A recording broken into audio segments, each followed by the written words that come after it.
From komplikadong lutuin to basic pork adobo, tara, lutuin natin yan. May nabili pala akong pork kasim sa kapitbahay namin. 500 grams na yan. Ito yung aadobohin natin kasi gusto ni Commander ng adobo ngayon. Simple lang yung mga kailangan natin dito, bawang at sibuyas lang. Syempre dating gawi, pinino ko lang yung sibuyas at bawang. Tapos minarinate ko yung baboy. Babad lang natin for at least 30 minutes para manuot yung lasa dun sa laman. After mababad sa isang kawali, medyo iprito lang natin ng konti yung laman. Alam ko yung iba sa inyo iniisip kung bakit binabad at pinrito ko pa kung pwede ko naman igisa agad. Tingin ko lang, mas masarap yung ibababad mo muna tapos isear mo na konti bago natin igisa. In that way, mas manunuot yung lasa dun sa laman. After natin magisa, lagay natin ang tubig tapos takman natin. Tapos sa timpla kayo ng bahala. Naglagay lang ako dyan ng toyo, oyster sauce, paminta at saka betchin. Syempre, wag natin kalimutan yung suka.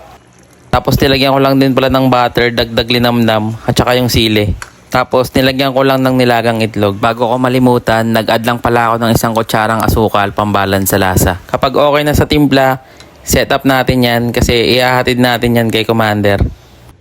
Siya nga pala, kung nagustuhan mo yung videos ko, pa-like and follow naman para lagi kang updated sa mga videos na i-upload ko. Thank you. At dahil malapit na mag-break si Commander, tara hatid na natin sa kanya. Bye. Bye-bye.